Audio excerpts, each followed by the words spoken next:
늘 듣는 얘기가 앞에 길게 얘기하다가 뒤에 시간 쫓겨가지고 허둥지둥 한다 그러는데 오늘 또 그럴 판입니다. 지금 얘기하려고 했던 제가 아까 3달락으로 나눠서 얘기하겠습니다 그랬는데 이 3달락의 양이 다 비슷하거든요. 근데 지금 앞달락에 한 반쯤 했거든요. 6분의 1을 하는데 시간은 절반이 지나갔는데 내용의 흐름은 제가 생각했던 게 6분의 1쯤 합니다. 할 수 없이 뒤에 좀 달리겠습니다. 좀 생략하고 좀 달리면서 얘기를 할 수밖에 없어요. 근데 앞부분에 사실 늘 그렇지만 기초가 중요하잖아요. 기초가. 우리가 기초적인 전자들을 자꾸 생각하고 넘어가니까 뒤에 가서 이제 혼란이 커지는 거거든요. 혼란을 키워놓고 나서 이걸 어디서부터 어떻게 손을 대야 될지 모르는데 그럴 때마다 우리가 생각해야 되는 게 백투베이직이에요. 백투베이직. 계속 백투베이직을 해야지 정리가 됩니다. 자, 여하튼 이런 식으로 돼 있는데 이제 슈타이너는 여기서 우리가 이 세상을 보고 알을 넓히는 방식은 딱 2가지 축에 의해서 가능하다라고 얘기합니다. 2가지 축. 하나는 관찰이고 하나는 사고다라고 얘기를 합니다. 관찰과 사고에 의해서 우리는 모든 것을 알아낸다. 근데 이게 사고도 참 어렵지만 관찰이라고 하는 것도 되게 어렵습니다. 우선 말만 놓고 보더라도 이건 자유의 철학에 있는 내용은 아닙니다만 관이라고 하는 거하고 찰이라고 하는 거는 반대말이거든요. 동양에서는 안관천문, 부찰지리라는 말을 쓰는데 그러니까 고개를 들어서 봐가지고 하늘의 천문을 관한다. 그 다음에 허리를 굽혀가지고 땅의 이치를 찰한다 라는 건데 관이라고 하는 건 거시적으로 넓게 확 보는 겁니다. 전체를 통으로 보는 걸 관이라고 해요. 그래서 우리가 세계관이라고 하지. 세계찰이라는 말은 없죠. 예, 무슨 찰떡도 아니고. 그러니까 세계찰 이런 말은 안 합니다. 찰이라고 하는 거는 현미경처럼 보는 걸 얘기해요. 관이라고 하는 거는 망원경처럼 보는 걸 얘기해요. 두 개 다른 거죠. 다른데 우리가 세계를 이해하기 위한 관찰이라고 하는 것 자체가 거시적으로도 미시적으로도 봐야 된다는 얘기예요. 그리고 그 2개가 통합이 돼야 우리는 유기이론론을 만들어내게 되는 거죠. 아까 처음에 제가 이론론은 뭐냐? 가장 미시적인 것과 가장 거시적인 것이 보편질서에 의해서 움직인다는 것을 묶여있다는 것을 알았을 때 이론론적인 사고를 한다라고 말할 수 있다고 그랬잖아요. 이 2개가 통일이 돼야 됩니다. 그러면 이 말은 우리가 한 번은 찰 쪽의 편향을 겪고 또 한 번은 관을 획득함으로써 2개가 통합이 된다는 얘기거든요. 자, 그래서 실제로 우리가 그러면 우리를 찰 쪽으로 내모는 힘이 있어. 이 내모는 힘이 바로 감각입니다. 제가 아까 감각이 세상을 쪼개서 보게 된다 그랬잖아요. 한 번 쪼개서 보기 시작하면 어디까지 쪼개서 보게 되느냐? 더 이상 쪼갤 수 없을 때까지 쪼개서 보게 돼. 한마디로 미시적인 시각으로 달리는 거죠. 그러다가 그 극한에 이르게 되면 전환이 일어나는 거죠. 그동안 미시적으로 봐왔던 것을 연결해서 통합적으로 보려고 하는 어떤 새로운 영역으로 의식이 넘어간다는 겁니다. 자, 그래서 인간이 감각에 의해서 알게 되는 걸 지각이라고 하는데 그 2개 합해서 보통 감각지각이라고 얘기를 하죠. 이 감각지각 과정에서 각자 주관적으로 알을 가지게 되는 걸 표상이라고 또 얘기합니다. 그런데 제가 지금 이번 강연에서 전문적인 철학 용어나 자유의 철학에서 나오는 뭐 번잡한 여러 가지 용어들 이런 거에 대한 해설은 생략하겠습니다. 예, 흐름을 이해하는 게 중요합니다. 흐름을 이해하는 게 중요해서 용어에 대한 뭐 정확한 정의 설명 이런 것들은 좀 생략하고 지나가겠습니다. 어쨌든 대체적으로 감각에 의해서 알게 되는 이 영역을 지각이라고 하는데 이 지각의 반대편에 서 있는 게 전체를 통으로 직관적으로 알게 하는 힘인데 이게 바로 사고의 능력이거든요. 그래서 자유의 철학에서는 크게 알매 방식 가지고는 지각과 사고 2가지로 대비를 시켜요. 사고는 관입니다. 지각은 찰입니다. 그런데 인간이 어디서부터 알미 시작되는가? 2개 중에 어디서 어느 쪽의 영향을 먼저 받게 되는가? 감각의 영향을 먼저 받게 되어 있어요. 그래서 인간은 세계를 쪼개서 보는 찰적으로 미시적으로 보는 능력이 우선 먼저 발달하고 그러고 나서야 거시적으로 보는 것이 튀인다는 거예요. 그러면 그게 그럴 수밖에 없는 게 우리 인간의 인식이 발달한다. 우리가 어떤 것이 전문적이다라고 하는 것은 그것이 더 세부적이다라는 뜻이에요. 네. 그래서 제가 예전에 진짜 어떤 논문을 보고 깜짝 놀랐는데 우연한 기회에 제가 논문을 뒤져보다 보니까 소위 이제 생물학 박사 그런 건 없죠. 생물학 박사는 없어요. 생물 안에 굉장히 세부 분야 많이 있잖아요. 제가 본 세부 분야 논문 중에서 제일 감동적이었던 논문이 메뚜기 뒷다리 추진력 동력학에 대한 연구가 있더라고요. 메뚜기 박사의 사람. 대단한 정말 찰입니다. 근데 이 사람은 틀림없이 파리의 날개의 동력은 잘 모를 것 같아. 다른 영역이라서. 수학 박사들은 말이죠. 대수학하는 사람들하고 기하학하는 사람들이 대화가 안 될 정도예요. 대수기하가 둘 다 우리는 고등학교 때 둘 다 배웠잖아요. 아니, 중학교 때 기하 배우고 고등학교 때 대수 배우는데 대수기하 두 개가 세부 영역으로 들어가 버리면 심청에서는 대화가 안 될 정도라는 거예요. 이런 정도로 어떤 세분화된 영역을 추구해 들어가죠. 우리는 자연스럽게 사실 그렇습니다. 보세요. 초등학교 때 다 배웁니다. 중학교 때 입시 과목만 배웁니다. 대학교 때 전공만 배웁니다. 대학원 때 세부 전공으로 계속 들어갑니다. 좁아지죠. 좁아지죠. 그렇게 좁혀지게 되는 과정하고 우리가 어렸을 때는 아빠 달님이 나를 좋아요 왜 나만 따라와 세상 만물과 자기를 일치화시킵니다. 이게 동감이죠. 예. 자기 눈에 보이는 건 전부 동질화 시키려고 합니다. 이게 동감입니다. 그러다가 크면 클수록 사회화 과정에서 조금씩 반감을 훈련받게 됩니다. 조금씩 떨어뜨려냅니다. 조금씩 떨어뜨려내면서 어디까지 떨어뜨려내냐? 아유 세상에 나 혼자뿐이야 하는 외로움을 느낄 때까지 개체자로 자신을 느낄 때까지 계속 좁혀 들어간다는 거예요. 그리고 우리의 인식의 발달이라고 하는 것도 그 사회성이라고 하는 것도 그래요. 처음에는 나는 그냥 인간이야. 그러다가 한 7살 되면 남자거나 여자를 알게 됩니다. 한 10살 때쯤 되고 시험 보면 똑똑한 놈, 멍청한 놈 쪽을 알게 되죠. 예. 졸업할 때쯤 되면 우리 아빠는 왜 부자가 아니고 가난한 자일까? 예. 대학생 때쯤 되면 왜 나는 백인이 아니고 황인일까? 그러니까 나에게 어떤 의미인지가 막 계속 다가옵니다. 끊임없는 이원분리의 어떤 그 층들이 켜켜이 쌓인다는 거죠.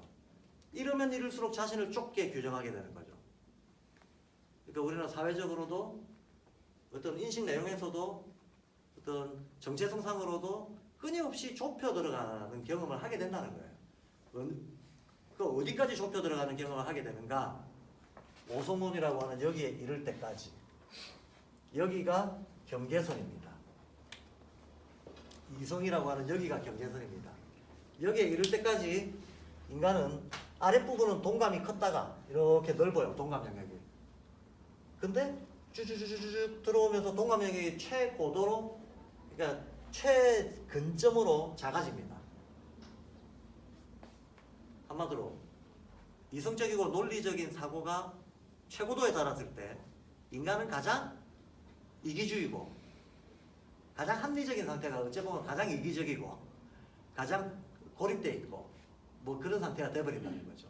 근데 이게 나쁜 면만 있는 건 아닙니다. 좋은 면 나쁜 면이 다 있습니다. 뭐든지 다 마찬가지지만 장점 단점이 다 있죠. 동감도 나쁘기만 하는 건 아닙니다. 동감이 있기 때문에 인간은 나중에 이게 도덕성의 기초가 됩니다. 남의 고통을 내 고통처럼 느낄 수 있는 거잖아요. 동감 능력이 없으면 쉽게 말해서 우리가 어떤 애정과 사랑이라고 하는 거에 감정의 기초가 발생을 안 한다는 거예요. 그러니까 동감도 굉장히 중요하지만 동시에 보통 우리가 일상생활에서 사랑이라 말하는 건 대부분 애착이잖아요.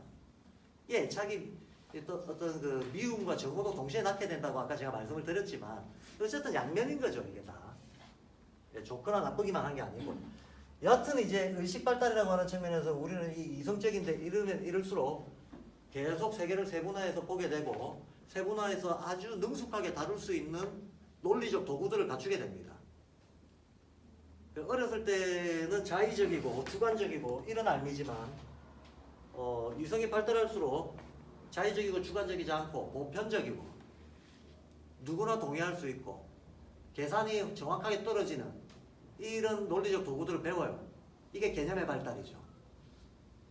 그럼 이러면 한편으로는 정체성상으로는 고립감이 심해진다라고 하는 문제점이 있지만 또 다른 한편으로는 좋은 것도 생깁니다. 어떤 건가 하면 요 아래쪽을 우리는 보통 감각지각이라고 하고 요 위쪽을 보통 사고의 영역이라고 얘기를 하게 되는데 사고 영향이 큰 영역인 거죠. 큰 영역인데 동시에 요 아래쪽의 지각 영역은 이 지각 영역은 지각이란 말 자체가 퍼셉트예요. 퍼셉트라고 하는 거는 요 퍼 이게 개별적이라는 뜻이거든요. 개별적이라는 뜻이니까 개개인들이 자기 경험에 기초해가지고 자의적으로 받아들이는 인식이라는 뜻이에요. 이게. 주관적이고 개별적인 아닙니다. 근데 이성적인 논리가 발달하면 발달할수록 컨셉트를 알게 됩니다. 컨셉트라고 하는 거는 코운자 자체가 모두 함께라는 뜻이거든. 그러니까 자의적인 알면서 벗어나서 누구나 동의할 수 있는 암쪽으로 이동해 나간다는 거야. 이동해 나가는 게 바로 개념과 논리를 배우는 과정에서 일어나는 일이라는 거죠. 개념 논리를 배우는 과정에서. 뭐 비유를 하나 들자면 이런 거죠. 옛날 사람들은 1척이나 1촌이라는 계량 단위를 썼습니다. 근데 1촌이라고 하는 건 손가락길이에요. 1척이라고 하는 건 팔뚝길입니다. 이거. 근데 최욱만이 팔뚝하고 내 팔뚝이 길이가 다르잖아요. 예. 최욱만이 손가락 길이는 이만하던데 최욱만이 한 손가락하고 내 손가락 길이가 달라요. 촌이니 척이니 하는 것은 어슴푸레 할 수밖에 없는 거예요. 예. 이런 식으로 지역마다 그 자연 환경에 영향을 받거나 아니면 어떤 사람마다 자의적으로 조금씩 편차가 있을 수밖에 없는 이런 단위들을 사용했던 시절이 있었습니다. 그러다가 요즘 같은 경우에는 미터법 이런 게 있잖아요. 미터법이 동서양이 다를 수가 있습니까? 북극에 간다고 미터법이 달라집니까? 아니잖아요. 이게 바로 자의적인 데에서 퍼셉트적인 데서 컨셉트적인 데로 옮겨오는 과정이에요.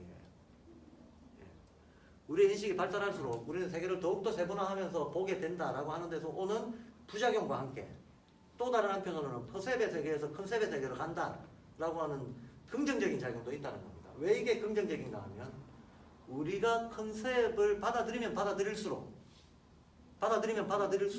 나의 자의성, 주관성으로부터 그만큼 벗어날 수 있다는 거거든요. 즉 아까 제가 동감이 좋은 점, 나쁜 점이 있다 그랬는데 동감의 좋은 점은 좋은 거지만 말 그대로 나쁜 점은 극복해야 되는 지점인데 이 나쁜 점을 극복할 수 있는 징검다리가 되는 것은 보편성을 받아들일 수 있냐 없냐에 달려있거든요. 그래서 반감이 발달한 사람들은 내가 주관적으로 내 취향이 아니더라도 내 기분에 마음에 안 들더라도 그것이 보편적이다라고 생각되면 할 수 있는 사람이 반감이 발달된 사람이에요. 예를 들면 볼테르 같은 사람은 내가 네가 싫지만 싫은 너의 언론의 자유를 위해서 내 목숨을 바칠 수는 있어 라고 얘기합니다. 언론의 자유가 그 시대 정치인으로서 하나의 보편가치로서 추구해야 될 것이라면 내가 싫어하는 놈한테도 그것이 보장되도록 내 최선을 다하겠다. 이건 동감이 아니에요. 반감이에요. 이해되시죠? 우리가 살다 보면 내 이익에 반하더라도 내 기분에 반하더라도 내 성정에 반하더라도 이것이 보편가치라면 추구할 수 있어 라는 마음이 생기는 지점이 있습니다. 그런 마음이 생길 수 있으려면 컨셉추얼한 것들이 발달해야 된다는 거예요. 이해되시죠? 예, 자기 기분, 감정, 해소, 이득 이런 거로부터 떠날 수 있어야 된다는 거예요. 떠날 수 있어야 된다. 나만의 이득이 아니고 모두의 이득, 인간의 이득만이 아니고 지구 전체의 이득 이런 것들을 생각할 수 있으려면 이 보편성이라는 것에 대한 인식 능력이 커지지 않고는 이게 인식이 안 된다는 거예요. 그러니까 이제 슈타이너 왈 반감이 발달 안 하면 도덕성이 발달 안 한다. 이해되시죠?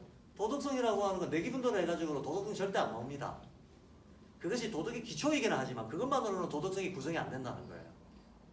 무엇이 보편 가치인가에 대해서 정확하게 이해할 수 있는 능력이 있어야만 우리는 비로소 사회적인 의미의 도덕성을 얻을 수 있다는 겁니다. 자, 그래서 반감이라고 하는 게 이렇게 중요한 역할을 합니다. 이 반감을 혐오감이라고 통역을 하는 이상 반감이 이런 역할을 한다는 건 절대 설명이 안 되는 게 되고 있는 거죠. 지금 마침 댓글 촬영을 하고 있는데 이거 뭐 유튜브도 어디든 띄워가지고 동네방네 막 퍼뜨려가지고 앞으로 이런 번역을 안 쓰는 날이 좀 빨리 오도록.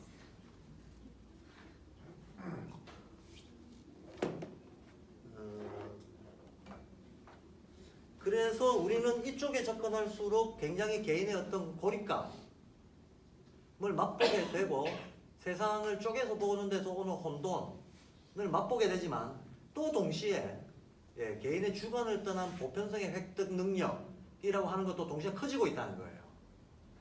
그래서 긍부정적인 작용이 동시에 일어나는 거죠.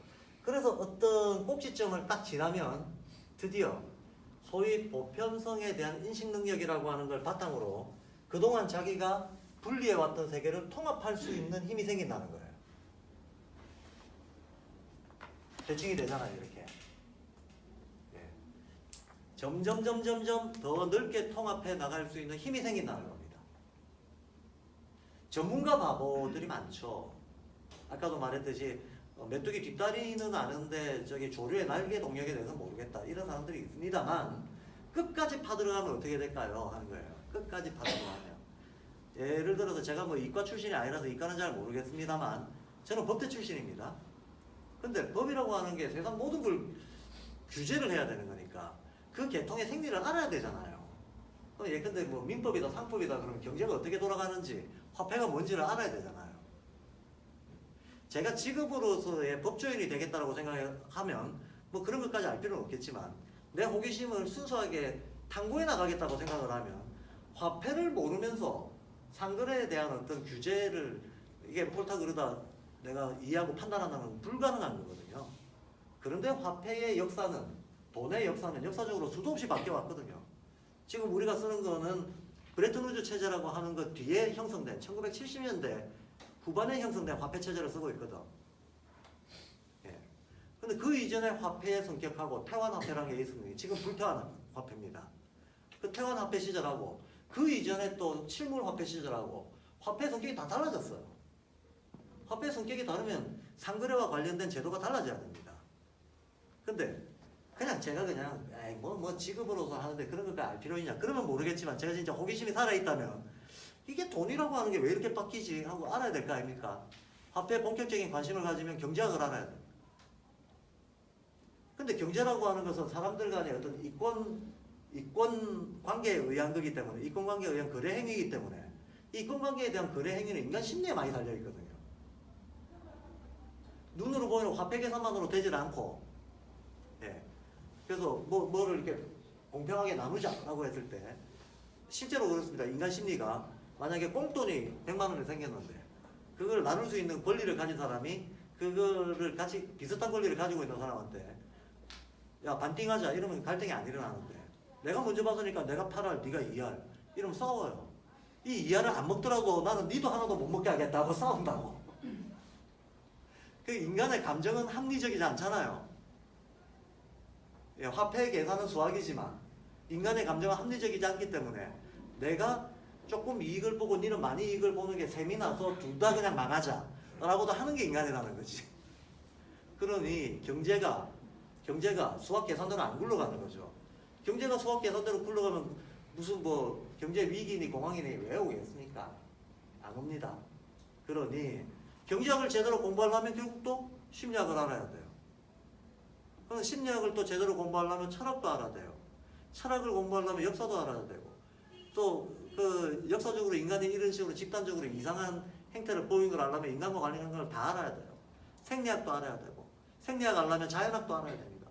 이러다 보면 전체를 모르면 하나도 모르게 돼버려요. 그렇지 않나요? 엄밀하게 보면 전체를 모르면 하나도 모르게 돼버립니다.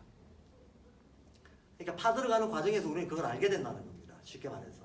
그래서 어느 지점까지는 끊임없이 미시적인 데를 향해서 가지만 어느 지점을 통과하고 나면 다시 재통합이 일어난다는 거야. 네. 재통합이 일어나는 영역이 여기서부터라는 거예요.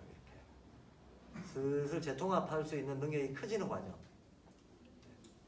그래서 크게 보면 이렇게 두 개의 어떤 대칭적인 질서의 어떤 중간 지점에 해당하는 것이 인간의 이성 영역이다라고 슈타이너도 뭐 기존의 근대 대철학자들도 그렇게 봤습니다. 그래서 일단은 합리적이고 이성적인 어떤 수준을 획득하는 것이 개인에게도 집단에게도 대단히 중요합니다. 그리고 저는 어떤 이성 능력을 획득하는 데 있어서 제일 중요한 건 언어 능력이에요. 그래서 제가 언어 문자 능력은 아무리 강조해도 지나치지 않다라고 얘기를 하고, 예, 그러면 언어 능력에서 또 제일 중요한 모국어 능력이죠. 모국어 능력입니다. 우리는 결국 모국어로 생각하고 모국어로 모든 거 접근할 수밖에 없기 때문에 처음에. 그래서 자아도 마찬가지고 언어도 마찬가지지만 우리는 이렇게 해서 이 근점에 형성되어 있는 이 아주 폐쇄적인, 여기 다가가면 다가갈수록 폐쇄적일 거 아닙니까? 이런 폐쇄적이고 개체적인 자의식에 딱 이렇게 사로잡혀 있는 그런 상태를 에고라고 하는 거죠. 에고. 물론 뭐 이게 다 에고입니다. 이게 다 에고입니다만 그 중에서도 가장 폐쇄성이 강하면서 고집도 세고 그러면서 지똑똑이고 뭐 이런 거. 이기주의가 극대화되어 있고 고립감이 극대화되어 있고 이런 상태를 전형적인 에고라고 얘기를 합니다. 그러니까 요 밑에 아래 단계에 있는 사람들은 자아를 형성하려고 애를 쓰고, 그죠? 근데 이게 일단 확립이 된 사람들은 한 번은 형성하려고 애썼던 그걸 이번에는 벗어나려고 애를 쓰고. 예, 어떻게 보면 어쩔 수 없죠. 이 세 개가 다 양극대칭적으로 움직이니까 우리 인간 존재의 성장 변화라고 하는 것도 그 양극대칭의 길을 따라가는 겁니다. 양극대칭의 길을 따라가서 양극대칭을 다 경험하고 통찰할 수 있을 때 드디어 이제 자유에 가닿게 된다는 거죠. 네. 큰 논리는 그렇습니다. 근데 바로 이런 논리가 이제 기존의 동양에도 많이 있었다라는 얘기를 이제부터 말씀을 드리려고 합니다. 자, 제가 아까 처음에 여기가 개인이다라고 했는데 슈타이너는 개인이 자유롭다라고 하는 것은 정신적으로 모든 모방과 권위로부터 벗어나야 된다라고 얘기를 했어요. 모방과 권위로부터 벗어나야만 자유로운 개인이라고 말을 할 수가 있다. 근데 어렸을 때는 모방에서 벗어날 길이 없죠. 감각을 통해서 세계를 안다는 것 자체가 모방 행위거든요. 그래서 어린 나이일수록 모방이 당연한 겁니다. 그러다가 이 모방이 약간 사회화되면 권위를 따라가는 게 되는 거죠. 내용적 권위자를 따라서 그것도 일종의 변형된 모방입니다. 변형 모방인 권위를 따르는 권위에 의지하는 심정을 가지고 우리는 거의 대부분 일생을 살아갑니다. 일생을 살아가다가 우리는 거의 일생을 대부분 언어와 논리, 숫자적인 계산 이런 거를 인식 방법으로 삼아서 살아갑니다. 그러다가 어느 근점을 통과하고 나면 아, 언어가 한계가 있네를 알게 돼요. 언어가 실제가 아니네. 언어가 실제를 투명하게 반영 못하네. 언어만으로는 안 되고 언어 이상의 어떤 사고력이 필요하네 라고 하는 걸 느끼는 지점으로 가게 됩니다. 예. 그러면 언어 이상의 뭐가 필요하다라고 하는 것은 나머지 이하 공부 다 똑같이 계산 이상의 질서가 있네. 계산으로 파악되지 않는 세계가 있네. 세계를 통합적으로 이해하려면 소위 말해서 언어와 계산을 넘어서야 되는구나 라고 하는 걸 이해할 때가 온다라는 거예요. 보편성에 접근하려고 하면 할수록 하면 할수록 그걸 이해할 때가 오게 되는데 그때 돼서야 우리는 아, 내가 배운 게 오히려 방해가 되네. 그동안 내가 열심히 사회로부터 이런저런 공식과 선입관을 배워왔던 거, 이데올로기와 종교로 무장된, 사실 따지고 보면 이데올로기를 따른다, 종교를 따른다는 것도 모종의 권위의존이잖아요. 이것이 권위의존이 아니라고 말할 수 있으려면 나 스스로가 그것을 체득하고 있어야 돼요. 우리가 발도르프 교육을 한다면서 에스라 아스트랄이 뭔지도 모르고 슈타이너가 그 말 했다는 이유만으로 그거를 교조적으로 만약에 믿는다면 그 권위에 따르는 거예요. 예. 권위에 따르는 겁니다. 근데 예수님도 부처님도 슈타이너도 똑같이 한 말이 나를 따르지 말라잖아요. 예수님 말 주여 주여 하고 나를 따르는 자 중에 구원에 이를 자 아무도 없다. 아버지의 나라에 들어갈 자 아무도 없다 그랬습니다. 나를 권위적으로 의지한다고 되는 게 아니고 각자가 자기만의 십자가를 지고 자기만의 골고다 언덕을 오르는 자만이 아버지의 나라를 볼 수 있다 그랬어요. 자기 체득으로 가지고 가지 않으면 구원에 못 이른다. 구원은 내면의 상태 변화이기 때문에 바깥에서 줄 수 있는 게 아니다라고 얘기하는 겁니다. 이거의 불교 버전 봉불살불, 봉조살조라는 말이 있어요. 조사를 만나면 조사를 죽여버리고 부처를 만나면 부처를 죽여버리라는 말이에요. 너무 과격한 말이잖아. 근데 이렇게 과격하게 비유할 정도로 아무런 권위에 기대지 않는다라고 하는 결심이 뚜렷했을 때만 인간은 스스로 진화한다라는 얘기거든요. 이게 빨리 권위에서 벗어나는 얘기죠. 권위 모방에서. 예. 슈타이너라고 다르게 생각했겠습니까? 내 말을 교조적으로 다른 애들은 바그룹 하는 애도 아니다. 살아있다면 아마 그렇게 얘기했을 거예요. 예. 근데 이런 어떤 권위와 모방으로부터 벗어날 수 있으려면 뭔가 준비가 되어야 되는데 그 준비가 뭐냐 하면 내가 기존의 선입관의 한계를 봤다. 그리고 내가 이미 내가 알고 있는 어떤 보편 실제, 보편 원리에 대한 이해를 바탕으로 내 스스로 판단하는 것에 확신을 가질 수 있다 라고 하는 상태가 돼야 권위로부터 벗어날 수가 있다는 거예요. 맞죠? 그 자신감이 없으면 권위에서 안 벗어나지는 거죠. 근데 어떤 과정에 의해서 그 자신감이 내면에서 생겼을 때 자, 우리가 어떤 사람이 도덕적이라고 얘기할 때 외부 영향에 의해 가지고 행위를 한 사람은 절대 도덕적일 수가 없죠. 기부 행위를 했는데 속으로 내가 100만 원 기부하면 1000만 원 광고 효과가 있을 거야 라고 생각하면 이건 거래 행위죠. 아니면 내가 100만 원 기부하면 잘했어요. 별표 5개 받을 거야. 이거는 칭찬받으려고 하는 인정투쟁이잖아요. 만약에 이런 식의 어떤 강박관념이라든지 욕망이라든지 이런 거에 쫓겨가지고 남 보기에 선한 행동을 했다. 도덕적인 게 아닌 거죠, 이거는. 도덕적이게 보려고 하는 거죠. 도덕적인 척 하는 사람은 결코 도덕적일 수가 없는 거죠. 도덕적이다라고 하는 거에 엄밀한 전제 조건은 그것이 완전히 내면의 자율 자발성에 입각한 것이어야 된다는 거예요. 그렇잖아요. 그걸 도덕적이라고 얘기하는 겁니다. 그러면 내가 어떤 행위를 하더라도 그것이 쫓긴 것이 아니고 조종당한 것이 아니고 완전히 나의 자율 자발성에 입각해가지고 자율적이고 자발적인 행동이 됐을 때 그걸 도덕적이라고 할 수가 있는 겁니다. 그러면 도덕적인 인간은 그 전제 조건이 자유로워야 돼요. 자유로운 인간만이 도덕적 행위를 할 수가 있다는 겁니다. 그럼 또 자유로우려면 기존 선입관에 대해서 전부 거리두기가 돼야 된다는 거예요. 모든 종류의 기존 선입관에 대해서 거리두기 능력이 생겼을 때 거리를 두고 어떻게 살아가나? 이 처음에 거리를 둘 때 사람들은 굉장히 불안하거든요. 왜냐하면 진짜로 의지처가 사라지는 거니까. 근데 그 의지처가 사라지는 게 아니라 그 모든 내가 의지해왔던 그 모든 것들이 그 모든 것을 만들어냈던 근원적인 힘이 내 안에도 있구나 하는 것을 발견하게 되면 바깥에 의지 안 해도 되는 거죠. 그 어떤 이데올로기, 그 어떤 종교, 그 어떤 사상, 그 어떤 논리, 그 어떤 규범도 만들어낸 사람들이 있는데 그 사람들이 그런 논리, 규범, 어떤 그 뭐 언어가 됐건 수학이 됐건 뭘 만들었을 때 그걸 만들어냈던 그 창조적 힘들이 있는데 그 힘이 내 안에도 있구나. 오히려 나한테는 나의 고유한 힘이 있구나 라고 하는 걸 알게 된다면 안 기대도 되는 거죠.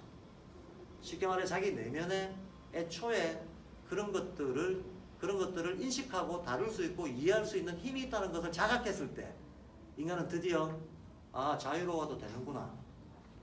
기대지 않아도 되는구나 하는 이제 마음의 안심을 가지게 되는 거고 그 마음의 안심이 있을 때 내가 판단하는 것이 곧 보편 실제에 최근접하는 거로구나. 그 누구의 판단에 의지하는 것보다 설사 데이터가 딸리고 지식이 딸리더라도 오히려 내 내면에 있는 어떤 그 창조적이고 신성이라고도 말할 수 있는 그 힘에 내가 자신감을 가지고 행동할 수 있을 때 그걸 도덕적이라고 한다는 거예요. 그럼 자유로운 인간만이 도덕적인 거죠. 자유로운 인간만이 도덕적이다. 그러니까 여기 의식분이 도덕성이라고 그랬잖아요.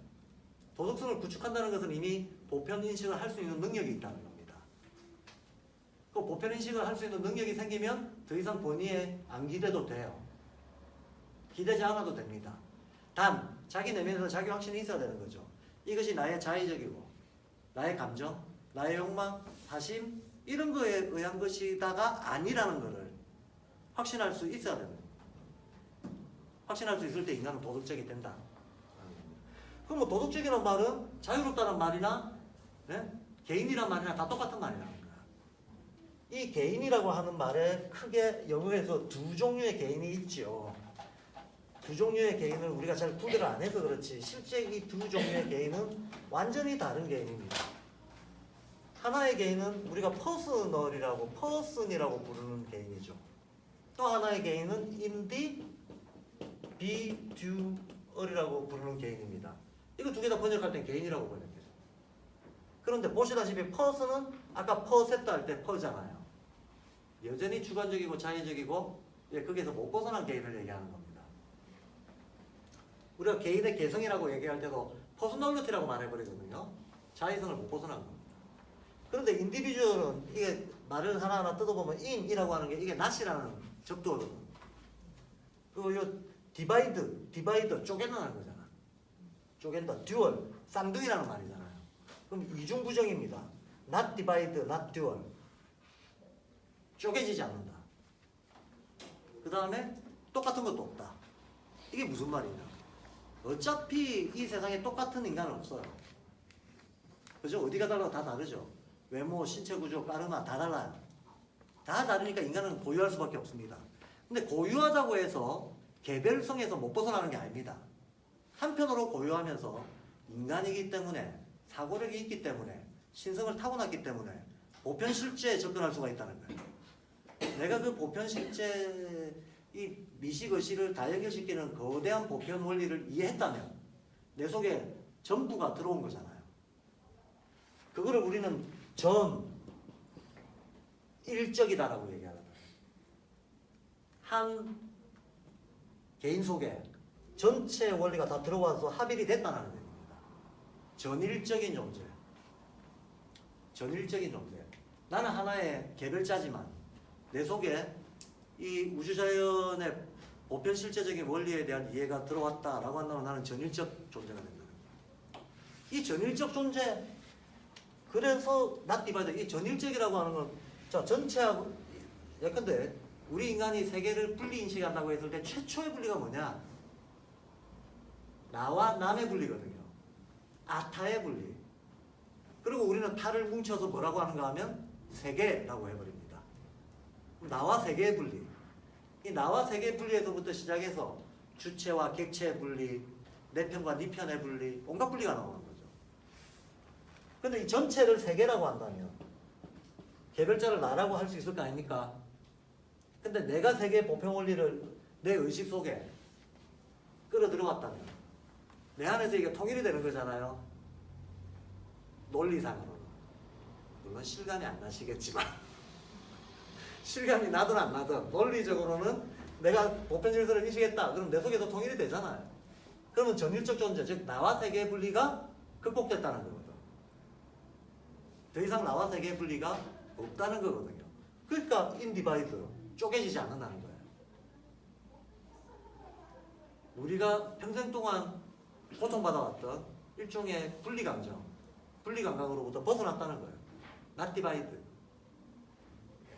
더 이상 내 속에서 나와 세계가 쪼개지지 않는다. 나 자체가 보편적인 존재다 라고 하는 자의식을 가지게 된다는 거예요.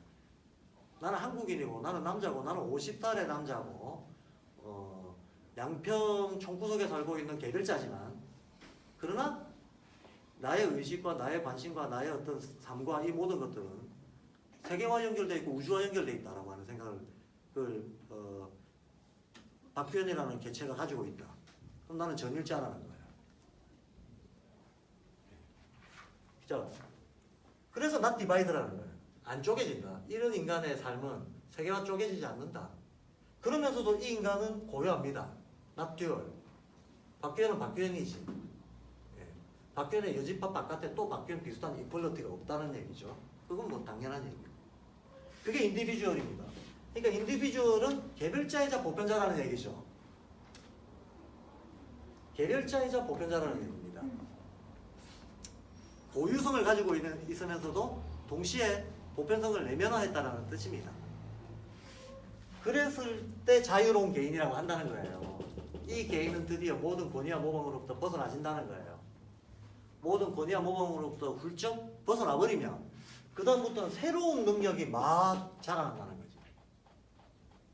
소위 우리가 영적이라고 부르는 능력들, 새로운 감각기관, 물리적 감각기관이 아니고 정신적인 감각기관이 그때부터 비로소 내면에서 막 개발이 되기 시작한다는 거야.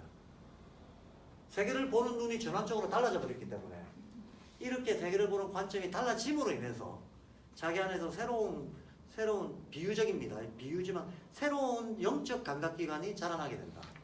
그런 걸로 인해 가지고 새로운 상태로 끊임없이 인간은 발전해 나갈 수 있게 되고 그 발전의 끝은 뭐겠다? 신이다. 신은 유발 하라리가 말하는 과학의 발전에 의해서 호모 데우스가 되는 방식으로 신이 되는 길은 없어요. 그런 길은 없습니다. 왜냐하면 과학은 지 아무리 발달해도 유물론이기 때문에 유물론은 지 아무리 발달해도 세계 반쪽만 다루기 때문에 그 반쪽에 대한 어떤 이해를 가지고 전체 성을 회복할 수가 없다. 그럼에도 불구하고 인간은 호모 데우스, 인간이 곧바로 신성과 합일이 되려고 한다라고 하는 것은 보편진리다.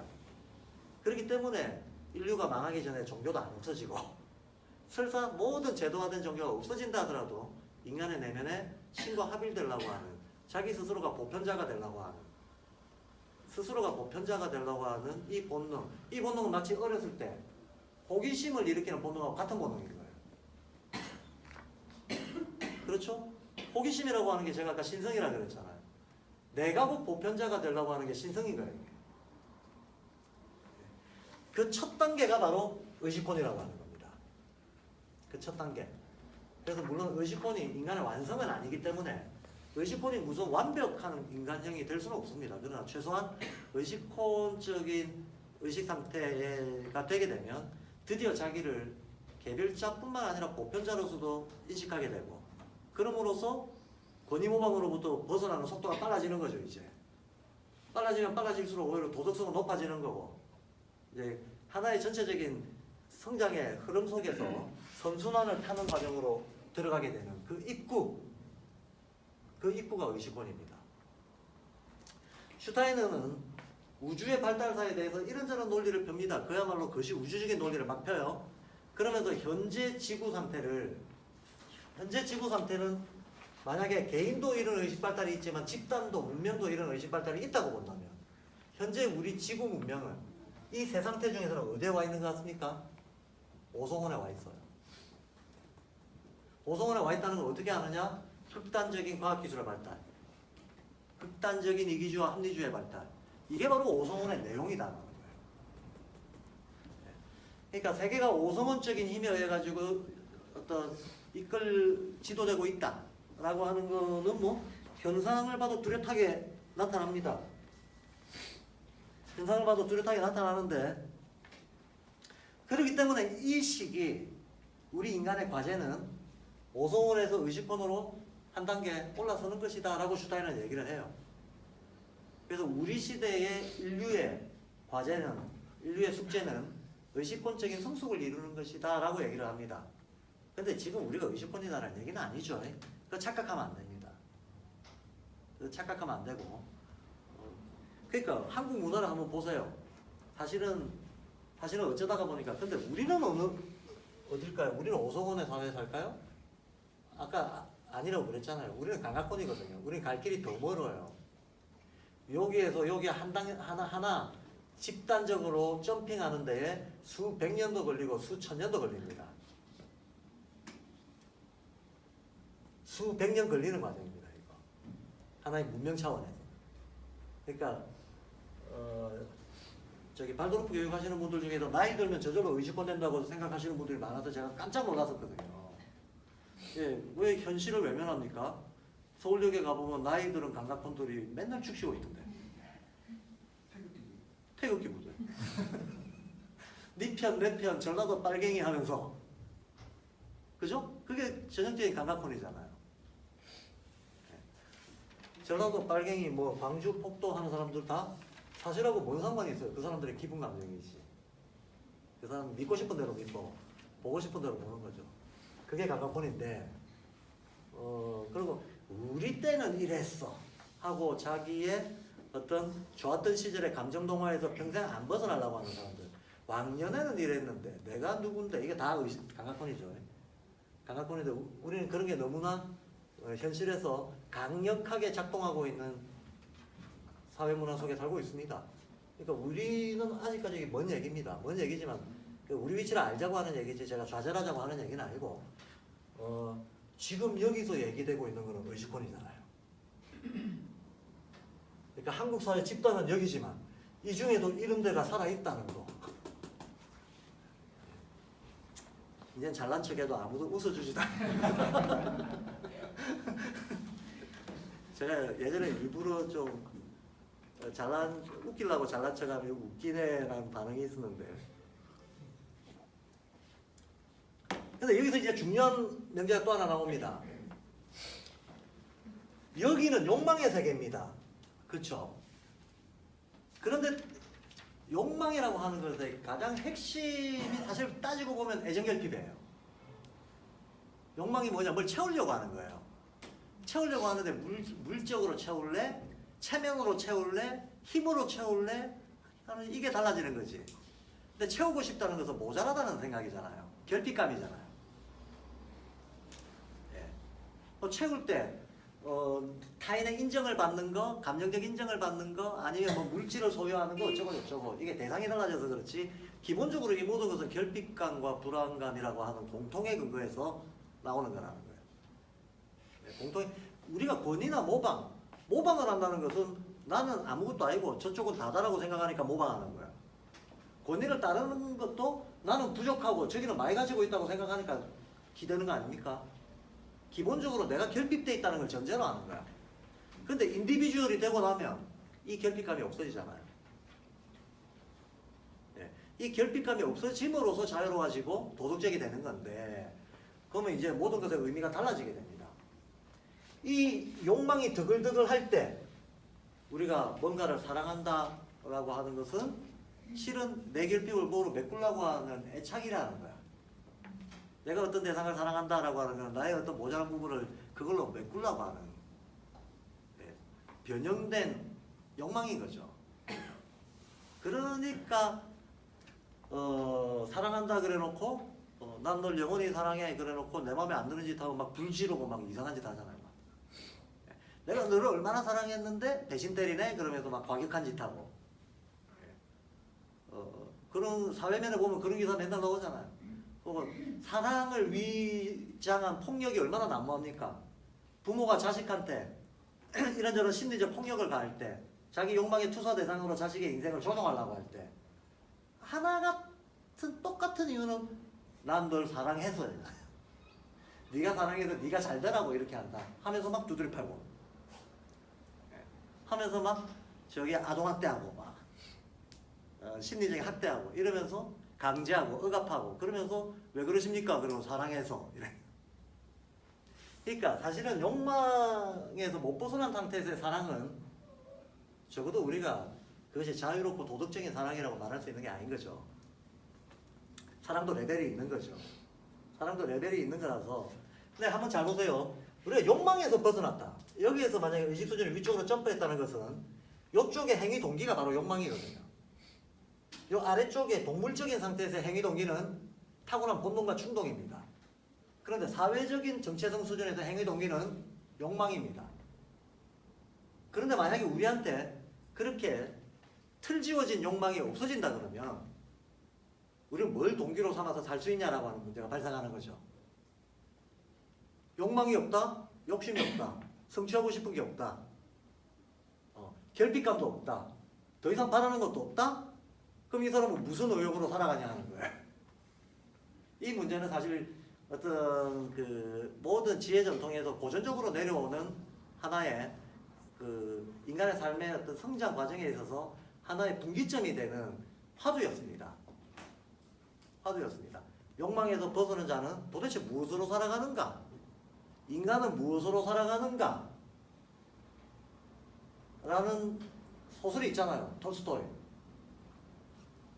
네, 소설이 있습니다. 근데 슈타이너도 그런 얘기를 합니다. 욕망에서 벗어난 인간은 무엇으로 살아가는가?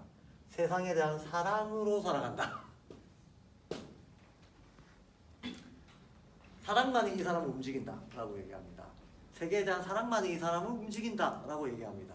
그럼 이때 사랑은 그 애착적인 사랑인가 하는 거죠. 전혀 아닌 거죠.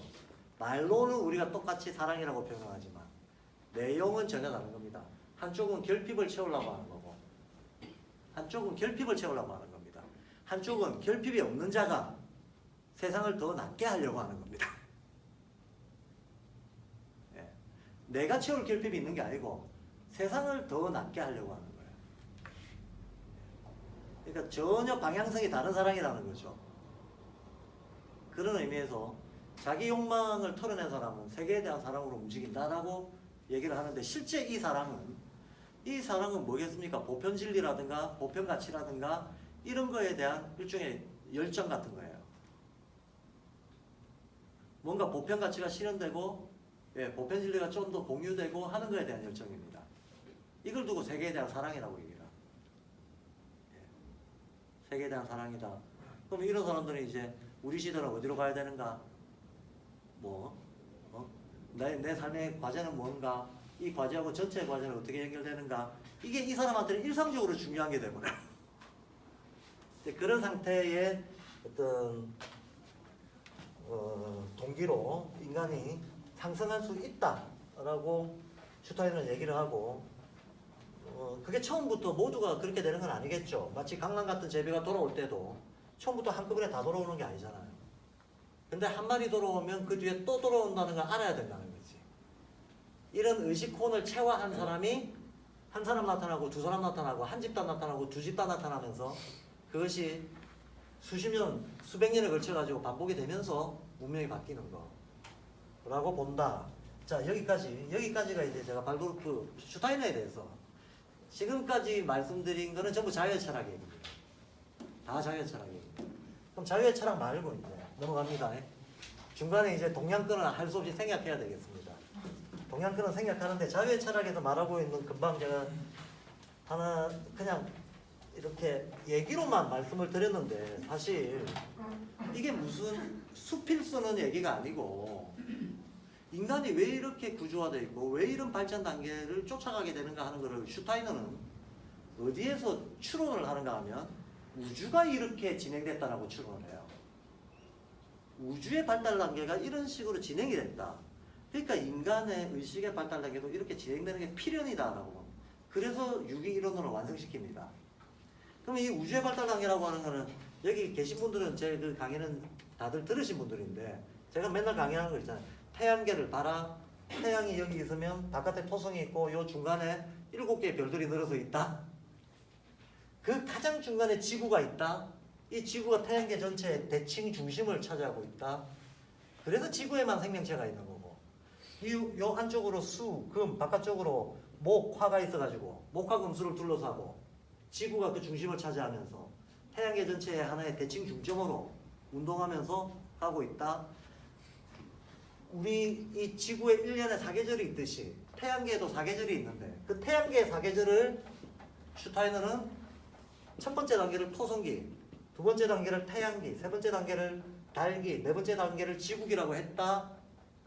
그리고 토성기에는 물체라고 하는 에너지의 힘이 주도를 하고 태양계에는 에테르체, 달기에는 아스트랄체, 지구계에는 자체라고 하는 에너지의 어떤 성격이 주도하는 시기다 라고 거시적인 우주적인 통찰을 해.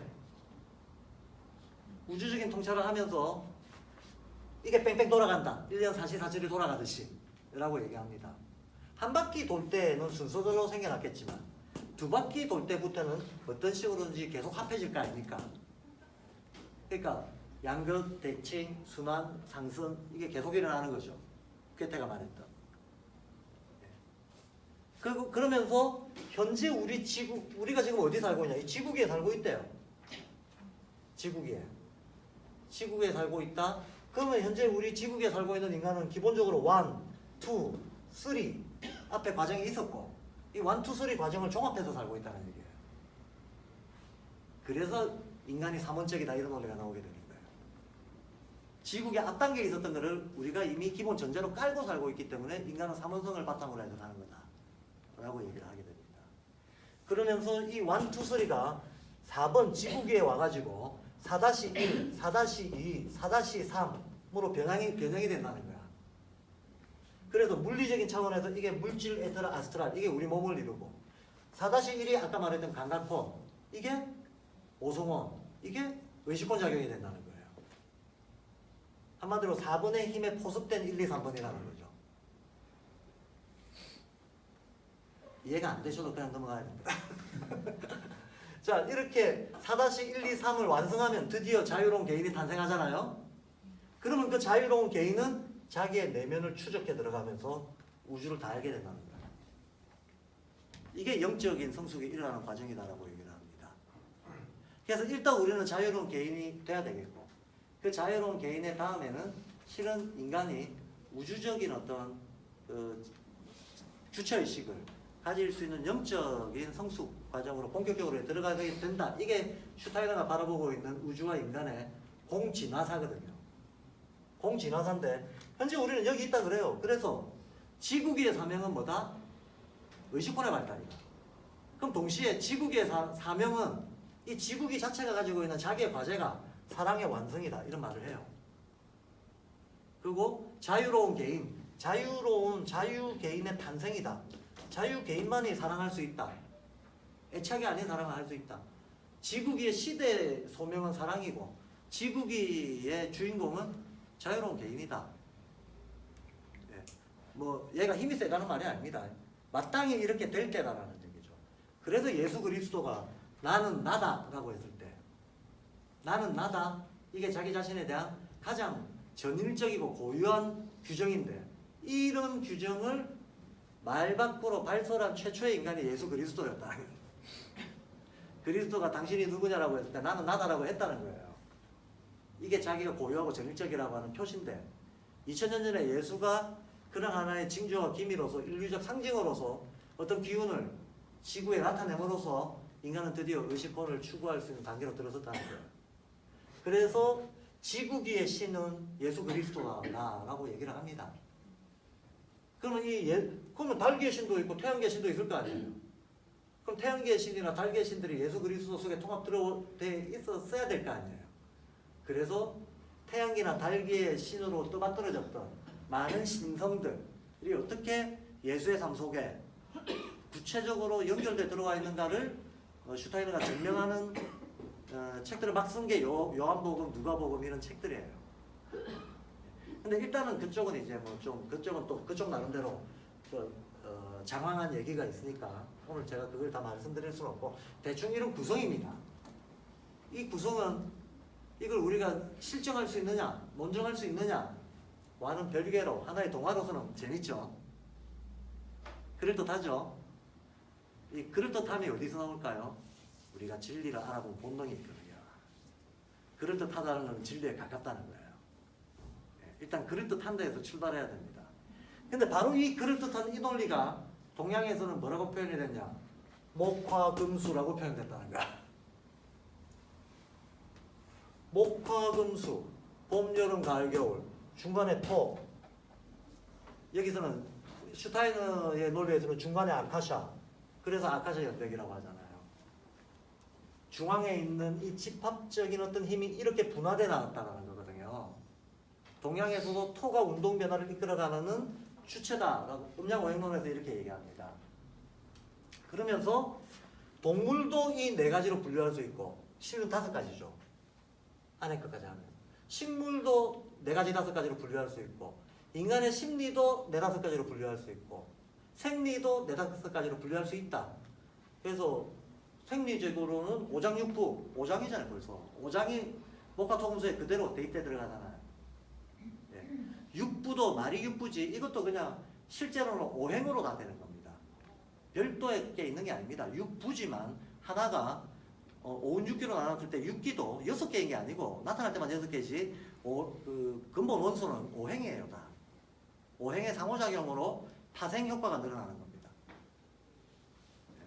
그럼 이를테면 슈타이너 버전으로는 영양소로는 이쪽이 단백질, 이쪽이 지방, 이쪽이 탄수화물, 이쪽이 미네랄이다 이렇게 얘기를 해요. 우리는 오방색도 있고 뭐 맛도 그렇고 색도 그렇고 다 여기에 대치하잖아요. 여기에 신맛, 여기에 쓴맛, 여기에 매운맛, 여기에 짠맛, 여기에 단맛. 오방색으로는 여기에 청록색, 빨간색, 뭐 백색, 흑색, 노란색 이렇게 나누잖아요. 자, 제가 지금 몇 개만 예를 들었는데 다 집어넣을 수 있죠. 다 집어넣을 수 있습니다. 그럼 인간의 발달 단계도 저기에다 다 집어넣을 수 있어요. 얘만 발달할 때, 얘 둘이 발달할 때, 얘 셋이 발달할 때, 이게 끼어드는 때, 이게 끼어드는 1단계, 2단계, 3단계 하면서 사실은 저 우주적인 어떤 그 보편적인 질서가 광물, 식물, 동물, 인간을 가리지 않고 이들의 물류 분분, 어떤 존재자가 유형화되고 어떤 분별되는 이 질서 속에 이게 다 작용해서 들어간다 이 얘기거든요. 이 질서를 가지고 가장 미시적인 것과 가장 거시적인 걸 통일시킨다는 거거든요. 그러면 유기이론론이 완성된다는 거거든. 바로 이 지점에서 제가 더 이상 뭐 동양 거를 대비를 오늘 자세히 좀 해드리고 싶었는데 준비한 건 많은데 시간이 없어요. 한두 가지만 인용하고 넘어가겠습니다. 한 두 가지만. 대학중용 아시죠? 유교의 대표적인 사서상경 중에 전이잖아요. 사서에 해당하는 거죠. 대학중용 얘기하기 전에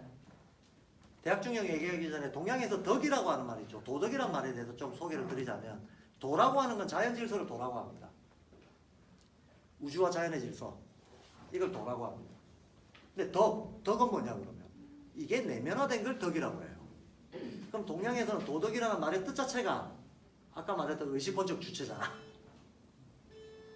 의식권적 주체는 개들자가 전일성을 가지고 있는 거라 그랬잖아요. 인디비주얼이라고 그랬잖아. 그러니까 우주자연의 질서를 인간이 내면화시켜가지고 자기의 덕목으로 삼았다, 품성으로 삼았다는 거죠. 이게 도덕이거든요. 그러니까 동양의 도덕이라는 말 속에 이미 그 내용이 고스란히 들어와 있는데 그래서 동양에서 말하는 도덕분자가 곧바로 영적인 존재인 거야. 그럼 덕이라고 했을 때도 그럼 덕이 뭐로 나타나냐 할 때 이걸 이용해서 동양에서 덕을 설명합니다. 겨울의 자연의 기운은 인간에게 지로 나타나고 봄의 자연의 기운은 인간에게 인으로 나타나고 여기는 예로 나타나고 여기는 의로 나타난다. 소위 의라는 덕목은 가을의 기운, 지라는 덕목은 겨울의 기운 이런 식으로 여기다 배치를 해요. 그럼 모든 인간은 우주자연의 힘을 바탕으로 해서 생겨난 존재이기 때문에 인간은 태어날 때부터 인의예지라고 하는 덕성의 씨앗을 가지고 태어났다가 되는 거죠. 즉 신성이 내재되어 있다가 되는 거죠. 그렇죠. 그래서 아까 맨 처음에 얘기했던 우리가 신성이 내재된 존재이기 때문에 아무렇게나 분할되어 있는 세계를 보면 못 참는다는 거야. 막 호기심이 막 일어난다는 것이. 이걸 통합시키려고 어떤 질서 속에. 예. 우리가 애초에 덕성을 인간의 씨앗으로서 가지고 나왔기 때문에 그렇다는 겁니다. 이게 동양이 말하는 성선설입니다. 이게 동양이 말하는 성선설이지. 성선설이 그냥 착하게 살자가 아닙니다. 착하게 살자는 저기 유흥가 사우나에 가면 착하게 살자 쓰는 애들 많잖아요. 그거와 아무 상관없다는 거야. 걔네들은 감각혼에 아주 악질 감각혼들입니다. 악성 감각혼들. 약간 저급 감각혼들.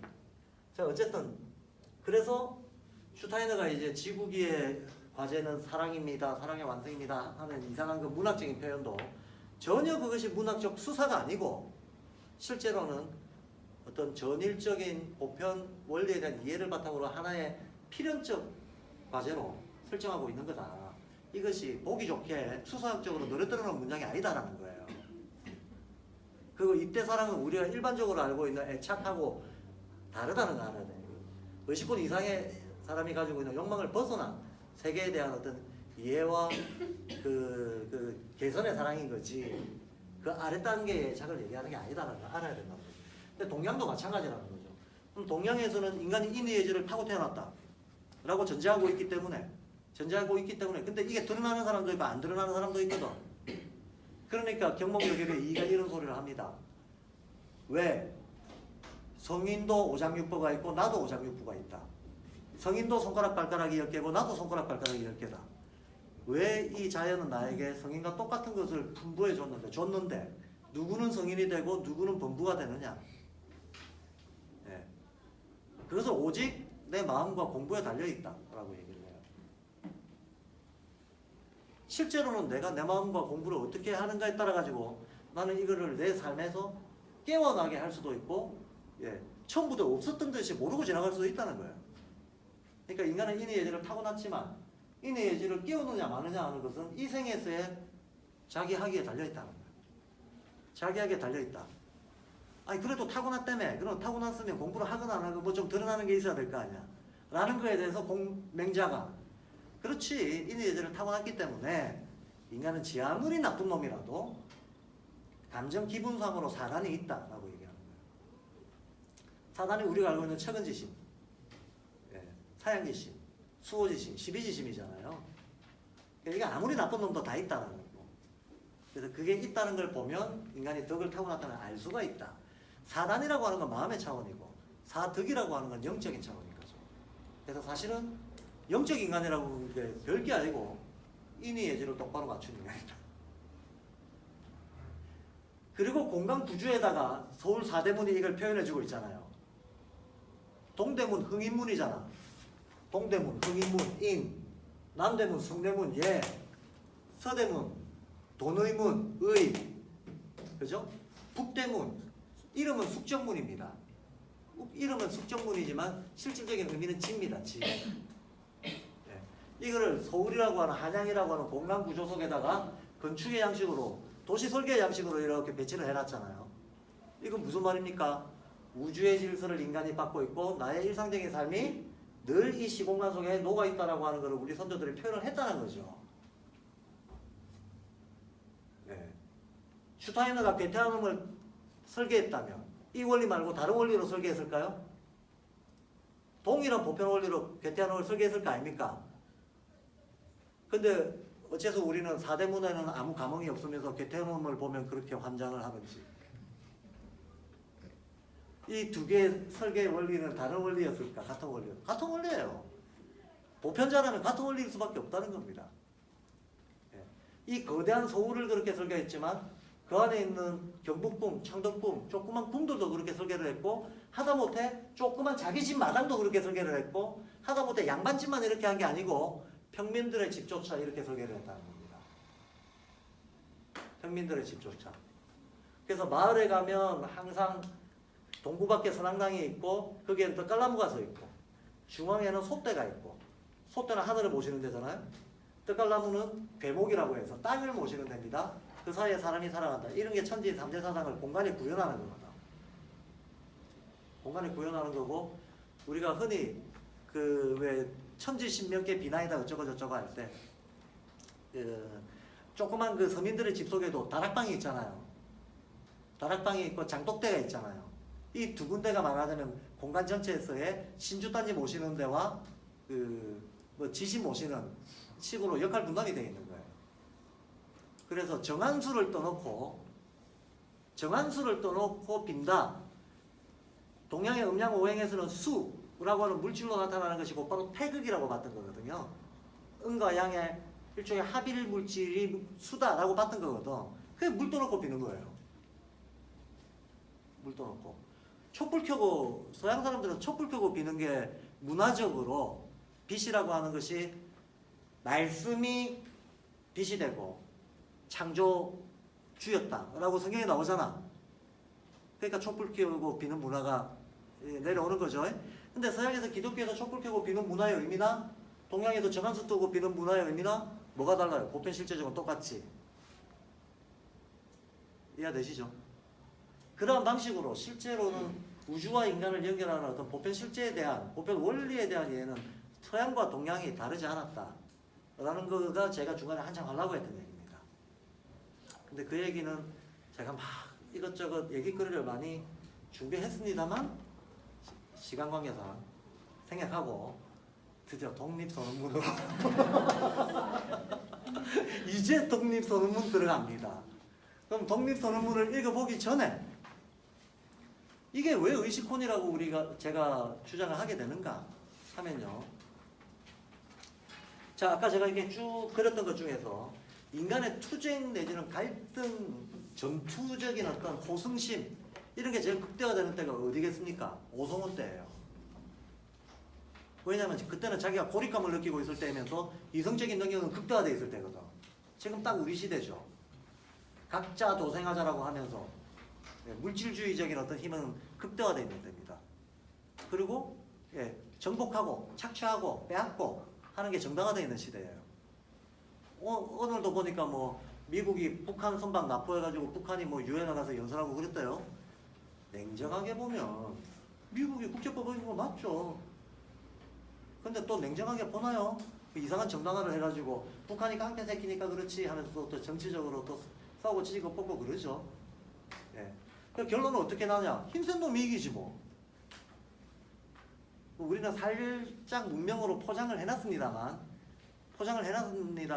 이런 식의 어떤 갈등과 투쟁이 극대화된 세계에 분명히 살고 있습니다. 이 모든 생명체들 중에서 우리 인간은 천적이 없다 보니까 동족을 죽여. 동물의 세계는 이 호식관계가 뚜렷해서 자기 동족끼리는 안 죽이잖아요. 뭐 물론 어쩌다가 사자가 구역 싸움을 하는 일은 있지만 사자가 사자를 잡아 죽이러 가지는 않습니다. 곰이 곰을 죽이러 가지는 않습니다. 예. 자기 밑에 자기가 포식자로서 자기 밑에 하위 상태를 먹고 산다는 것 뿐이지. 근데 우리 인간은 천적이 없잖아. 우리 인간 아래 끝들은 다 정돈 다 해버렸잖아. 다 지배했죠. 근데 지배욕은 남아있으니까 인간이 인간을 지배하려고 하는 거죠. 끔찍합니다. 홉스붐이라는 사람이 극단의 시대라고 하는 책을 쓴 게 있잖아요. 20세기에 우리가 얼마나 이성의 이름으로 야만적인 광기를 발휘해왔는가. 전쟁으로 기아로 죽어가는 인구가 한 세기를 놓고 봤을 때 수십억 명이었다는 거예요. 근데 아시다시피 우리 인간은 지금 현재 기술력이 물질이 부족하지 않습니다. 식량이 부족하지 않아요. 멜드스의 인구 폭발로는 부정됐습니다. 생산 능력이 인구의 어떤 정대를 몇 배 앞질러 버렸어요. 그래서 그냥 객관적으로 놓고 보면 지금 이 순간에도 인류 전체가 먹고도 남을 만한 물자와 식량이 서너 배 넘쳐납니다. 필요 이상으로.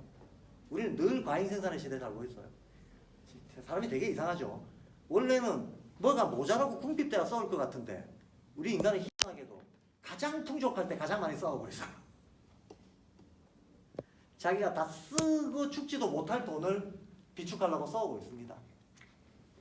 동족 이런저런 이유를 대가지고 인간이 인간을 지배하고 착취하고 죽이고 있는데도 안 주고 없는 사람 거 더 뺏고 뭐 이상한 어찌 보면 집단 관계에 빠져 있는 거죠. 도덕성을 추구는 하지만 아직까지는 도덕적이지 않은 시대에 살고 있습니다. 그런데 제가 아까 동양에서도 어차피 이런 인의예지라든가 덕성에 대한 거 이런 거는 이미 다 있었다. 그런 인간관은 이미 다 있었다. 슈타이너가 말하는 삼원적인 인간관 그게 바로 동양의 천지인 3대 사상이고 슈타이너가 말하는 사구성체라고 하는 거 그게 바로 동양의 사상이고 아카샤까지 포함한 그게 바로 동양에서 오행으로 표현되고 있던 거였다. 그거에 입각한 삶의 양식을 철저하게 일상화하려고 하는 노력들도 이미 하나의 전통과 문화로서 다 있었다라는 얘기를 드린 거예요.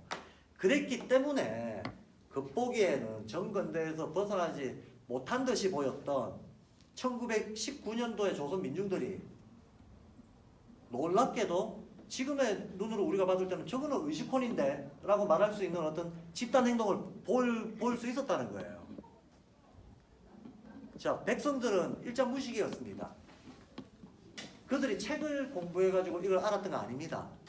그러나 그들의 삶의 형식 속에서 의식권적인 인간상이 인간의 모범이다라고 하는 것을 우리 문화로서 가지고 있었다는 거예요. 그게 가지고 있지 않았다면 19년도에 그런 어떤 의식혼적인 집단 정신적인 운동이 나올 수는 없는 거죠. 이게 갑자기 하늘에서 내려꽂히듯이 근거 없이 발생하는 일이라고 하는 건 있을 수 없는 거니까. 사실 우리가 잘 외면하고 몰라서 그렇지 조선시대의 문화 발달, 의식 발달의 수준은 상당했습니다. 제가 훈민정음하고 슈타이너 언어 이론을 비교하는 강의를 금년에 이제 100주년 특강으로 하기로 됐는데 보면 볼수록 제가 보면서도 놀라고 있는 부분이 슈타이너가 원론적으로 밝힌 걸 세종대왕은 세부적으로까지 다 밝혀놨어요. 갭 차이가 뚜렷할 만큼 훈민정음이 높아요. 우리가 지금 역동농업을 열심히 하려고 합니다. 별기운을 이용한. 근데 과연 우리 조상들은 그걸 몰랐을까요? 별기운을 이용한 농법을 몰랐을까요? 아니면 그 전통들이 다 끊겨버린 걸까요? 예. 제가 아까 그랬잖아요. 태극기 그려놓고 뜻이 뭔지도 모르는 상태가 됐다. 이게 얼마나 우리가 철저하게 끊겼나 하는 것을 보여주는 겁니다. 조금 있다가 독립선언서 원문을 볼 겁니다. 아마 여기 계신 분들이 아이고 이걸 아무 느낌이 안 오네 이런 느낌이 들 수도 있어. 왜냐하면요, 우리는 100년도 안 된 전에 조상들이 일상적으로 쓰고 있던 표현을 상실했어요. 그 문자도 상실했어요. 지난 1세기 동안 이렇게 거대한 단절이 일어났다는 겁니다. 우리는 지금 지난 수천 년 동안 조상들의 기록물을 읽을 능력이 없고 그들의 문화, 우리 조상들이 썼던 어떤 문화의 연속성이라고 하는 것을 제대로 보존을 못하고 뭐라고 표현하기 힘들 정도로 많은 곳에서 단절을 경험해 왔다는 거예요. 예. 그랬을 뿐, 그랬던 비극적인 근대사가 있었다는 것일 뿐이지 그게 우리의 전통과 문화 속에 없었다는 얘기가 아니라는 거예요. 그럼 분명히 존재했는데 의식적으로 끊겼다. 의식적으로 끊기지만 무의식적으로 연결되죠. 그런 거를 문화 유전자라고 하잖아요.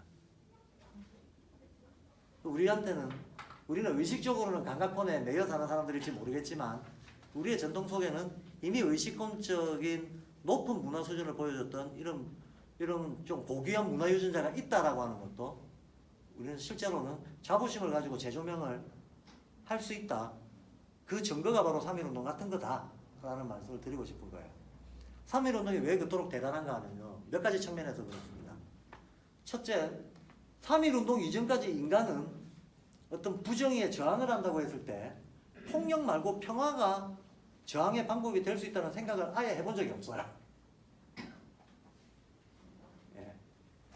그런데 우리는 나와 세계가 분리되어 있듯이 목적과 수단을 분리시켜가지고 그래서 많은 갈등을 겪고 있잖아요. 선한 목적을 위해서 괴물 같은 방법을 쓴다든가, 예. 수단으로 목적을 정당화한다든가 목적으로 수단을 정당화하는 짓들을 늘 하고 있고 이게 늘 배려되어 있는 거에서 갈등을 겪습니다. 근데 3.1운동이 보여줬던 거는 평화는 평화로만 달성 가능하다는 거예요. 평화라는 목적에 이르기 위해서는 평화라는 방법을 사용하지 않으면 안 된다는 것을 보여줬다는 겁니다. 자기는 폭력의 희생자가 될 것을 자처하고 그렇게 만세운동을 벌였을 때 이제 죽이고 탄압하지 않을 거라고 생각했던 바보 멍청이는 아무도 없어요. 어차피 죽임을 당할 거다. 어차피 탄압을 당할 거다. 억압을 당할 거다는 거 다 알았지만 폭력에 폭력으로 대응하지 않겠다라고 하는 결의를 하고 나선 운동이었단 말이죠. 근데 사람이 어떤 데이터나 지식을 바꾸기는 쉬워도 관을 돌리기는 진짜 어려운 겁니다. 근데 그 이전까지는 모든 어떤 저항이나 투쟁이라는 것은 죽창 대 죽창, 총 대 총이라고 생각했지 총 앞에 무저항이라고 생각했던 적이 없다는 거예요. 그러니까 인류사에 이런 생각이 떠오른 적이 없다라는 건데, 그래서 최초의 비폭력 무저항 운동이었다라고 하는 게 3.1운동의 역사의 분기점으로서 크게 자리 잡는 대목입니다. 평화로 평화를 이룰 수 있다라고 하는 거. 근데 실은 이미 17세기에 칸트 같은 철학자들이, 칸트입니다. 구체적으로. 칸트의 마지막 저작이 영구평화론이에요. 칸트가 판단력 비판까지 쓰면서 인류가 이렇게 이성이 발달하면 인류한테 호전성이 발달한다는 걸 칸트 같은 대철학자들은 잘 알고 있었습니다. 그리고 앞으로 인류가 끊임없이 죽고 죽이는 어떤 아수라장에 빠져들겠다라고 하는 우려를 칸트 평생 가지고 살았습니다. 평생 가지고 살면서 그럼에도 불구하고 언젠가는 인간이 스스로 멸종되지 않으려면 평화로울 수 있는 평화의 질서를 찾아낼 수 있는 능력이 있어야 되는데 그걸 어떻게 찾을 것이냐에 대한 자기 나름대로의 구상을 남겨놓은 게 영구평화론입니다. 근데 이 영구평화론에 입각해가지고 만들어진 현재 조직이 유엔입니다. 이 유엔을 우리가 국제연합이라고 부르죠. 1920년대는 국제연맹이 있었습니다. 국제연맹이 국제연합의 전신입니다. 그런데 유엔이나 국제연합이나 국제연맹의 기본적인 방향성이, 지향성이 평화로 평화를 이룬답니다. 전쟁으로 평화를 이룰 수 없답니다. 그리고 평화로 평화를 이룬다라고 하는 이 보편 가치에 국제적인 합의와 서로의 협력 네트워크를 만들자라고 하는 게 국제연합의 기본 모토거든요. 근데 바로 이 아이디어, 평화로 평화를 이룬다. 그것이 가능하고 그것만이 유일한 방법이다. 라고 하는 게 한 축에 있었고, 또 한 축에는 웃기는 소리 하고 있네. 폭력혁명은 필연이다. 무장운동만이 살 길이다. 힘에는 힘, 강대강, 조금 더 꺾이면 안 된다라고 하는 전형적인 혁명론이 또 하나 있었습니다. 1910년대 이 두 개의 인류적인 노선, 인류의 미래를 놓고 두 개의 정신성이 꽝 부닥쳤습니다. 20세기를 정말로 피로 물들였던 그 수많은 전쟁의 진원지가 됐다. 이데올로기 격동의 진원지가 됐다. 봉화를 지펴 올렸던 혁명이 우리 3.1운동은 1919년도에 있었죠. 그 바로 한 만 2년 전쯤 전에 1917년도에 러시아에서 볼셰비키 혁명이 성공했죠. 볼셰비키 혁명이 성공했을 때 인류는 이중적인 양가적인 환호를 불렀어요. 하나는 어떤 18세기부터 우리가 인류가 당해왔던, 지켜봐왔던 인간을 동물처럼 다루고 인간을 자원처럼 다루고 끊임없는 어떤 기계 부속품으로 만들어가는 자본주의의 어떤 폭력성, 이거에 대해서 누구나 다 문제의식을 가지고 있었습니다. 그런데 이게 어떻게 변할 거냐의 문제에 대해 가지고, 어떻게 변할 수 있느냐의 문제에 대해서, 가능하냐의 문제에 대해 가지고 볼셰비키 혁명이 보여줬던 거는 폭력으로 가능하다는 걸 보여준 거예요. 힘으로 뒤집을 수 있다라고 하는 걸 보여준 겁니다. 부르주아의 것들을 다 뺏어서 사회 공유화시키면 지상정부 만들 수 있다라고 하는 걸 보여줬어요. 그게 참 이상하죠. 하나는 굉장한 폭력성에 대한 유토피아적 희망. 우리는 폭력을 통해서, 폭력에서의 승리를 통해서 유토피아에 다가갈 수 있다라고 하는 하나의 상을 보여준 게 볼셰비키 혁명입니다. 그래서 볼셰비키 혁명이 이중성을 가지고 있습니다. 체게바라도 마찬가지입니다. 체게바라를 우리가 영웅시하는 이게 문화 아이콘으로 만든 것들이 많죠. 근데 엄밀히 보세요. 저는 저보고 체게바라 역할을 할 줄 안 한다. 저는 안 합니다. 체게바라가 사람을 얼마나 많이 죽였겠습니까? 그죠? 이렇게 저렇게 죽일 때 자기는 자기 나름대로 정당화를 얼마나 많이 했겠습니까? 이데올로기적 정당화를. 근데 그 어떤 이데올로기나 종교적 정당화, 사람 목숨 뺏는 거를 정당화할 수 있느냐 하는 거죠.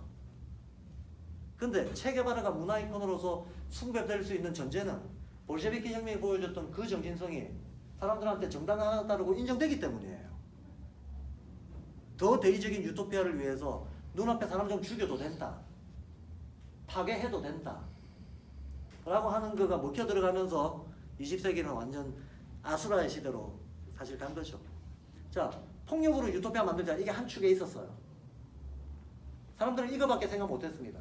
성공했던 케이스가 이거밖에 없었기 때문에. 그런데 우리가 죽더라도 평화 행진으로 평화를 이룬다는 거를 그야말로 말로가 아니고 몸으로 딱 보여줘 버렸던 사건이 3.1운동이었다는 거예요. 따라서 3.1운동은 민족주의적으로 해석될 수 있는 사건이 아니다라는 거예요. 그 정신의 지향성 자체가 어떤 투쟁과 정복과 승리에 의해서 뭐를 이룬다라고 하는 게 아니라는 거예요. 오로지 인간이 도덕적일 때만, 내가 도덕적일 때만 이 도덕성으로 세계를 감화할 수 있다라고 하는 것을 목숨 걸고 보여준 사건이었다는 겁니다. 그래서 근데 정말 놀라운 것은, 그러면 이거는 굉장히 막 열혈 우국지사 막 열혈 성인군자에 가까운 사람들이 주인공이 돼서 나 썼어야 될 것 같은데, 당시에 조선 민중이 2천만 명이었는데 200만 명이 참여했어요. 인구의 10%가 집단 참여를 한 겁니다. 이것도 정말 설명하기 힘든 놀라운 일인 겁니다. 아니, 목숨 바치는 일에 인구 10%가 인구 10%면 말이 인구 10%지 어떤 대중운동도 인구 10% 움직이는 거 본 적이 없어요. 오늘날 기준으로 인구 10% 움직이려면 500만 명, 600만 명이 거기로 나와야 됩니다. 그것도 목숨 걸고. 내 목숨 내놓게 하는 사람이 5, 600만 명이 거리로 나오는 사태 있을 수 있습니까? 촛불혁명 때 나왔지 않냐? 그만큼 안 나왔고요. 그죠? 100만 200년 다니까 정권 내려왔고 그것도 놀라운 사건이지만, 그리고 저의 젊은 시절 트라우마가 있어요. 사실 저는 20대 때 폭력혁명이 맞다라고 생각했던 사람이에요. 전위적인 무장운동이 맞다라고 생각했습니다. 그리고 제가 그렇게 생각하게 됐던 데는 뭐 이론적인 이런저런 공부도 있었지만, 87년도 6월달의 경험이 저한테는 하나의 트라우마가 되어 있었어요. 87년도 6월달 경험해보신 분들도 있겠지만 을지로에 100만 명이 정말 모였습니다. 그런 경험은 인생에서 뭐 누구든지 한두 번밖에 못하는 경험이죠. 근데 그렇게 모였다는 것 자체도 너무나 놀라운 일이었지만 더 놀라운 일은 헬리콥터 떠서 최루가루 좀 뿌리니까 싹 없어지대. 이 마치 그 거대한 군중이 사생 결단을 낼 것처럼 모여가지고 와 하다가 그냥 위에서 최루가루 좀 뿌리니까 싹 없어져요. 힘 앞에 무기력한 모습을 보인 거죠. 힘 앞에 무기력한 모습을. 사실은 1980년 서울의 봄 어쩌고 하는 게 아직까지도 정치권에서 회자되고 있는데 그때 보여줬던 것도 군대가 딱 나오니까 다 사라지잖아. 힘 앞에 무기력한 모습을 보였던 거죠. 힘 앞에 무기력한 모습을 보였을 때 이 권력 쪽에서 힘은 그걸 더 악용해가지고 더 공포를 심어주고 그 광주 사태 터진 거죠.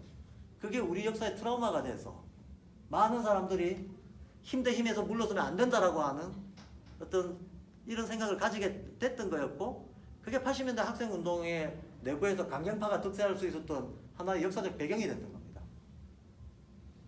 강경파가 득세할 수 있었던. 저 역시도 그 중에 한 명이었고 힘으로 이기지 않으면 안 된다. 평화적인 방법은 최루가스 한 방에 다 흩어진다. 이거는 환상이다. 라는 게 저 개인의 87년도의 트라우마였습니다. 그런데 3.1운동은 어땠냐는 거예요. 그보다 더 거대한 인원이, 그보다 더 강력한 폭력 앞에서 더 큰 희생을 치르고, 물론 3.1운동이 끝나고 나서 그 뒤에 어떤 투어, 고문, 탄압이 이어지면서 당연하게도 또 러시아 혁명의 영향을 받아가지고 무장 독립운동들로 분파들이 갈리고 하는 일이 있었습니다. 그러나 3.1운동이 진행되고 있는 그 몇 달간은 사람들이 전부 공약 3장에 나오는 것처럼 질서정연하게 희생으로 맞선 거예요. 인류사의 이런 사건은 적어도 전무후무했다라고 하는 거. 이게 한번 생김으로써 이게 또 생길 수 있는 어떤 봉화를 피운 거죠. 그래서 실질적으로 3.1운동에 영감을 받았던 사람이 대표적으로 간디 같은 사람이에요. 간디의 국민의회가 1920년도에 본격적인 활동을 시작합니다. 간디는 당시에 영국에서 유학하고 있던 엘리트였어요. 대학생이었습니다. 3.1운동 소식이 전 세계 식민지 국가들한테 확 퍼져나가면서 간디도 인도 독립운동도 이 방법으로 가능하다라고 했던 게 우리가 알고 있는 간디의 비폭력 무저항운동의 출발점이 됐다는 거예요. 그리고 3.1운동이 곧바로 2달 뒤에 이어졌던 오사운동, 2달이잖아요. 중국의 오사운동은 아예 3.1운동을 모델로 해가지고 태어났던 겁니다. 근데 중국의 오사운동이 오늘날 중국의 어떤 근대적 사건들 중에서 분기점이 되는 일종의 근대적 정신을 제일 보급스럽게 내보였던 최대 사건으로, 그거는 제 평가가 아니고 중국이 다 그렇게 평가를 해요. 중국에서 오사운동 하면 우리나라 3.1운동만큼이나 근대 분기점이었다고 평가받는 운동이고, 당시 오사운동의 지도자들이 바로 3.1운동을 직접 인용하고 3.1운동의 독립선언문을 직접 인용하면서 오사운동을 펼쳐나갔다는 거예요. 그래서 저는 인류가 의식으로 자각되지는 않지만 자기 본능 속에 있던 어떤 영적 덕성, 이거를 어떤 정말 극악한 상황 속에서 하나의 인간의 영적인 본능으로 섬광처럼 반응했던 사건이 3.1운동이었다, 이렇게 해석을 합니다. 이렇게 해석을 하고, 저의 해석이 자의적이지 않다라고 하는 것은 3.1운동의 독립선언문 속에 다 나와 있다. 그럼 3.1운동의 독립선언문에도 제가 몇 가지만 말씀드리겠습니다. 자, 3.1운동에서 독립선언서에서 주어 수로 문장이 들어가려면 주어 수로가 있어야 될 거 아니에요. 근데 주어가 오등은 이렇게 시작합니다. 오등이라는 말이 바로 의식혼적 주체를 지칭하는 동양 개념입니다. 동양에서 몸의 경험을 집합한 자의식을 자기라고 해요. 몸기자를 씁니다. 그리고 아까 말했던 오성훈 같은 개체적인 에고의식이 강력하게 결집되어 있는 걸 자아라고 합니다. 나아자를 씁니다. 그런데 그게 아니고 이런저런 개별적인 입장을 벗어나서 보편적인 입장에 서 있는 주체를 표현할 때 오라고 합니다. 오라고 합니다. 그래서 분명히 주어가 오예요. 아가 아닙니다. 이 자체가 독립선언서를 쓴 사람들이 우리는 보편 가치의 입장에서 서서 말한다 라는 것을 분명하게 보여주는 겁니다. 예. 왜 오자가 어떤 보편 주체성을 표현하는 것인가 하는 것에 대해서는 설명을 드리고 싶으나 생략하겠습니다. 그래서 3.1운동의 그 독립선언서에 나오는 문장을 조금만 제가 인용을 해드릴게요. 3.1운동 독립선언서에서 나오는 가장 강조된 문장들이 인류 평등, 인류의 양심, 세계 개조의 기운, 인류의 통성 이런 말을 계속 쓰고 있어요. 지금 우리 조선의 사정이 급박하다 이 얘기를 강조하고 있는 게 아니에요. 우리의 행동으로 인해 가지고 인류가 깨어난다는 것을 계속 강조하고 있습니다. 이게 의식권이라는 거예요. 그래서 직접적으로 이걸 좀 인용을 해보자면 오이는 타의 원우를 갖지 못하노라. 남의 잘못을 내가 지금 질책하지 않겠다 이 말이에요. 남 탓인 거 하나도 없다. 현재를 주무하기에 급한 오이는 현재의 어떤 내 과제가 분명하기 때문에 이걸 남 탓할 겨를이 없다. 오이는 숲속의 장판을 갖지 못하노라. 최근에 있었던 여러 가지 분란에 대해 가지고 니 탓, 나 탓, 내 탓 이런 거 안 따지겠다는 얘기입니다. 금일 오인의 소임은 다만 자기 건설이 있을 뿐이요 결코 타의 파괴에 제치 아니하도다. 평화적으로 하겠다는 얘기죠. 타인을 파괴하거나 내가 승리해서 뭘 이룰 수 있다고 생각 안 한다는 거예요.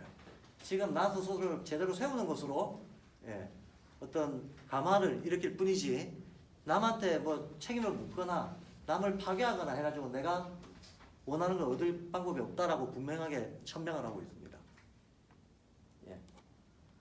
엄숙한 양심의 명령으로서 자가 신운명을 개척하며 결코 구원 옛날의 어떤 원한과 일시적 감정으로 타를 질축 배축함이 아니다 라고 얘기하고 있습니다. 지금 인용한 바로 이 대목 이 한 대목만 우리가 깊이 이 문장의 앞뒤의 맥락을 생각을 해봐도 제가 아까 의식혼적인 각성의 내용이 있다라고 얘기했던 게 충분히 들어간다는 거예요. 이게 우짜다가 쓴 우발적 문학적 수사가 아니라는 것을 전문을 읽어보면 알 수 있다는 겁니다. 그래서 그 다음에 또 하나만 더 인용을 하자면 금일 오인의 조선 독립은 조선인으로 하여금 정당한 생명을 숙해하고 동시에 자 우리 조선한테는 우리의 조선 독립이 우리의 당위적인 생존권이다 라고 얘기했습니다.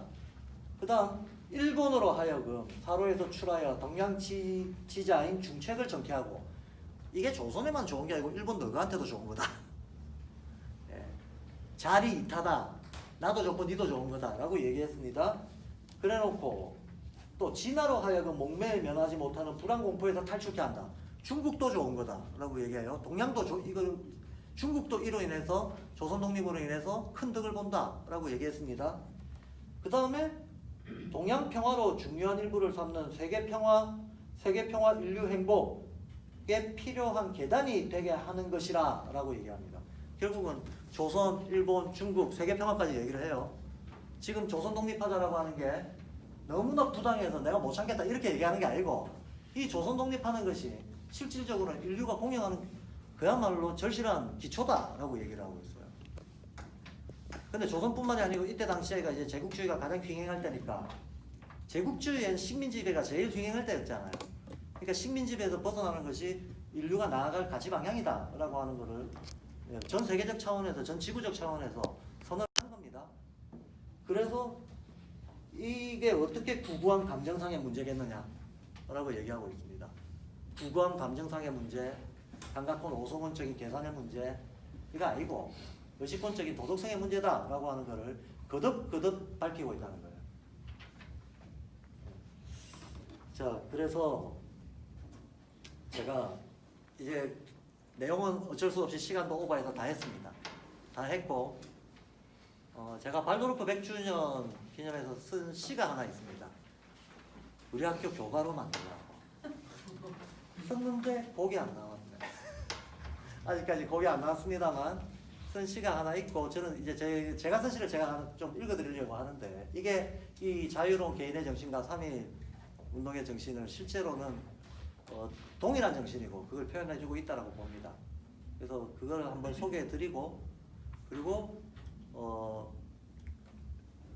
조금 빠른 속도로 한 두 문단 정도라도 독립선언서 원문을 같이 한번 읽고 마무리를 했으면 싶습니다. 이건 뭐 제시를 제가 낭독하니까 좀 민망합니다만 제가 원래 민망한 짓을 잘 합니다. 자, 제목은 세상을 바꾸는 배움입니다.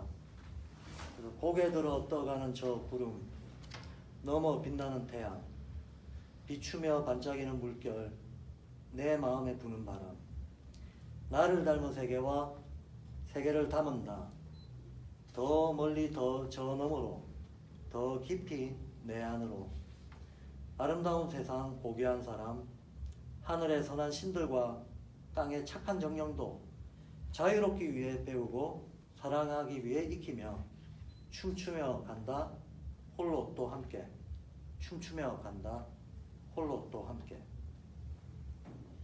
네, 그래서 의식포원에 이르렀을 때 우리가 세계와 나와의 어떤 분리감 이런 것들이 없어졌을 때, 안과 밖의 분리감 이런 게 없어졌을 때 인간은 홀로이면서 함께 갈 수 있는 주체가 된다. 뭐 그런 거를 표현하고 싶었던 겁니다. 네, 박수를 치려면 다.